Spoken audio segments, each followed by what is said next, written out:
All right, let's talk chipping. You know those little shots around the green? Yeah. The ones that can make or break your scorecard. Absolutely, yeah. And for a lot of golfers, myself included, let's be honest, they can be super frustrating. Here. Like you can be striping the ball all day long, hitting it pure, then you get around the green and boom, it all falls apart. Yep. Chunks, skulls, everything in between. Exactly. It's like a totally different game. So in this deep dive, we're going to zero in on something that might surprise you. Okay. It's a seemingly simple, yet incredibly powerful aspect of chipping that can seriously up your consistency game. I'm intrigued. We're going deep on how you interact with the ground during your chip shots. Interesting. You know, we talk so much about wrist action and club selection, but the ground interaction is often overlooked. Yeah, it's kind of like the foundation of a house. You can have the fanciest roof and windows, but if the foundation's shaky, the whole thing's going to suffer. Makes sense. And what's really cool about this is we're not just speculating here. We're diving into some hard data, thanks to Henrik Jentsch, the director of Golf Academy. 360 degrees. Oh yeah, Henrik, he's a real leader in golf biomechanics. He's done some amazing research using force plate technology to analyze the chipping techniques of top professional golfers.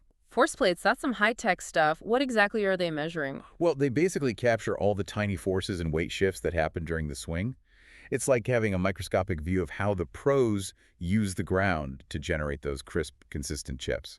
Wow, so we're getting beyond just what golfers feel they're doing. Exactly. We're seeing what actually happens biomechanically speaking.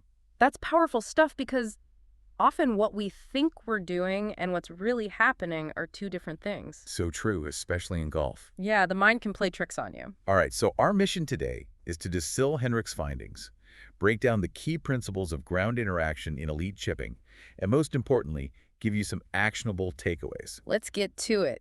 Okay, Henrik's research highlights 3 major movements in the lower body that are characteristic of those great chippers. You know, those guys that make it look so effortless. Oh yeah, like they're just dropping the ball right next to the hole every time. So the first one that jumped out at me was this idea of moving forward towards the target during the chip. Yeah. It's all about where your center of force is, Yeah. you know, where you're putting most of your pressure on the ground. Okay. And the data shows that in top players, both their center of force and their overall center of mass, they shift towards the target throughout the chipping motion.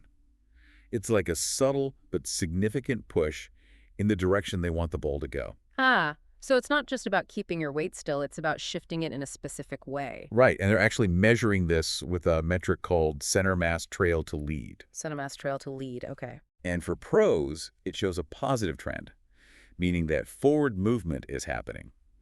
Now that might seem kind of intuitive. You want to propel the ball forward, so you move your way forward.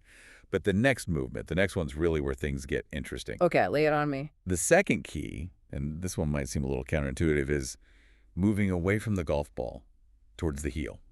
Wait, hold on. Towards the heel. That sounds almost opposite to what you'd think. Right, you'd think you'd want to get closer to the ball to hit it solidly. But the data shows that pros are actually shifting their weight back, away from the ball, and towards their heels during the swing. Huh.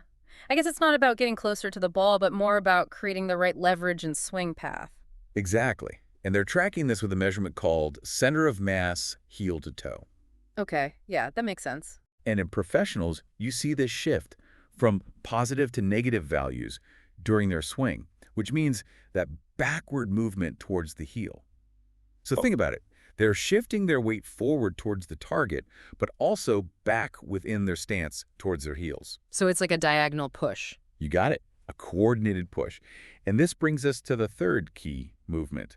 And this one might really blow your mind. I'm ready. The best chippers in the world, they're moving up, elevating their center of mass throughout their entire chipping motion. Moving up. Isn't the common advice to hit down on the ball? Right? You always hear hit down and through.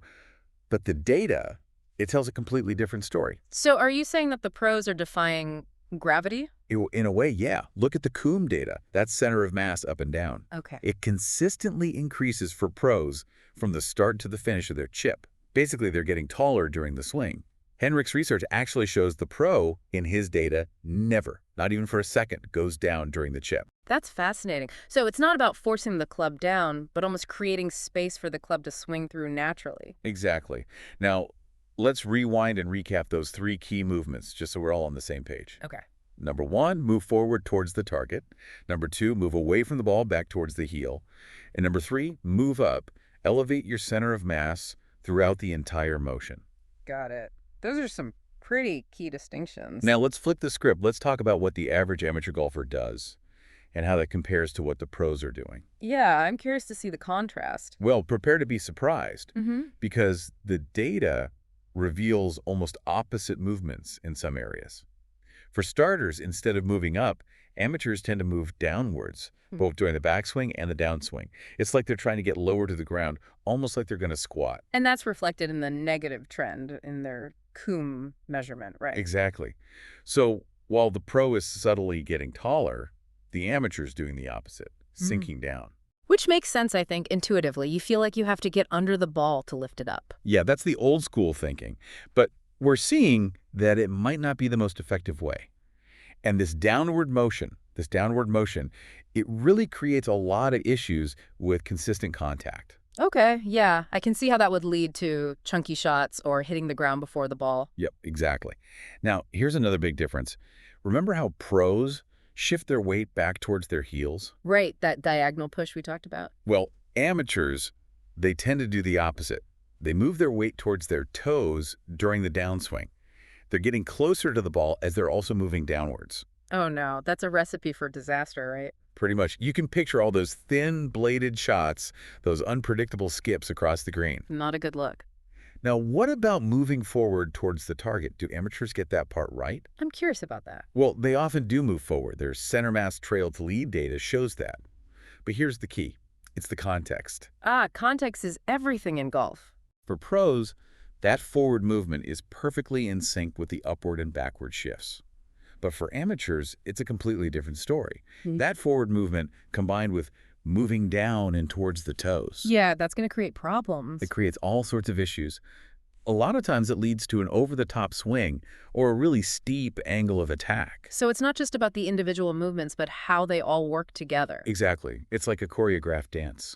If you're out of step, the whole routine falls apart. Makes sense. So let's talk about why these subtle ground interactions have such a huge impact on how you strike the ball. Why does that downward and toward movement, why is that so detrimental for the amateur? Well, imagine this. You're getting lower to the ground during your chip. That makes it super hard to release the club effectively. You're basically trapping yourself, making it nearly impossible to swing through the ball smoothly. So you're almost stuck down there. Exactly. And what happens is the leading edge of the club, it digs into the turf before it hits the ball. And that's how you get those chunky chips that barely roll out. Oh yeah, those ones where you feel like you moved more dirt than a ball. Exactly. Now contrast that with what the pros are doing. Yeah. That upward motion they have, that facilitates this beautiful sweeping motion. Yeah, because their center of mass is rising, the club can just glide through the turf. It's like cutting butter with a warm knife. And that backward shift towards the heel, that plays a crucial role in controlling where the bottom of the swing arc is, which helps prevent those thin toe-down shots. Yeah, you don't want the ball just shooting off the club face. So the amateur's basically fighting against their own body and gravity, making it a real struggle to find that consistent contact. Okay, I think I'm getting the picture here. Now, this is all great in theory, but let's get practical. How can our listeners actually apply this to their game? Henrik, luckily, he provides some really cool drills that can help you feel those pro-level ground interaction patterns. Oh, that's what I was hoping for. The first one, he calls it the Pelvic Punch drill. And I gotta say, it's a pretty good name. Pelvic punch, okay. So here's how it works. You set up for a chip, take your normal backswing, but then you pause, you consciously stop halfway down on your downswing. And from that stopped position, your goal is to hit the chip. Interesting. So you're eliminating part of the swing. Yep. And it might feel really weird at first, almost like you're going to jab at the ball. Yeah. But to make solid contacts from there, you're almost forced to lift up through impact. It totally counteracts that natural instinct to go down on the ball. So it's like rewiring your brain to feel the opposite movement. Exactly. And Henrik suggests progressing with this drill, starting with a smaller backswing, and then gradually building up to a full swing, all while maintaining that feeling of lifting up. So you're slowly integrating that new feeling into your normal swing. Precisely. Now, the second drill he calls the jump move, which is also pretty descriptive. Jump move. Okay, I like it. Tell me more. You start in a slight squat with your arms raised up.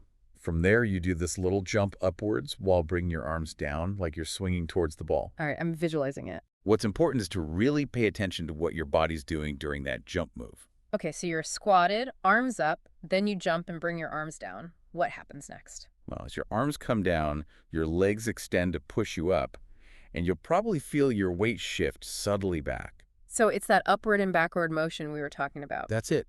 It's the exact opposite of those amateur tendencies we discussed. Right, so this drill is helping you feel the correct movement patterns in your body. And Henrik recommends trying to recreate that same sensation with a club in your hands doing a short chip. You got to consciously focus on that up and back feeling. So it's about building that muscle memory, getting your body used to the right moves. Exactly. And over time, it becomes more automatic and boom, more consistent contact on your chips. I like it. It's like rewiring your golf swing from the ground up. All right, so let's bring it all home. What are the big takeaways from all of this? Henrik's data shows us, loud and clear, that the best chippers in the world, they move up, back towards their heels and forward towards the target during their chipping motion. Yeah, and those might seem like small, subtle movements, but they make a world of difference. Huge difference. And it's not just about understanding those movements intellectually, it's about developing a feel for them. Yeah, feel is everything in golf. So, listeners, your homework, your challenge is to try out those drills. See if you can get that feeling of moving up and slightly back as you chip. And I gotta warn you, it's gonna feel weird at first, especially if you're used to hitting down on the ball. It's like relearning how to walk. But trust me, trust the data.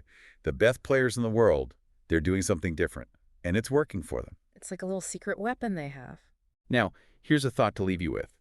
If these intricate ground mechanics are so critical in the small motion of a chip shot, imagine how those same principles, maybe in a slightly different form, might be influencing your full swing.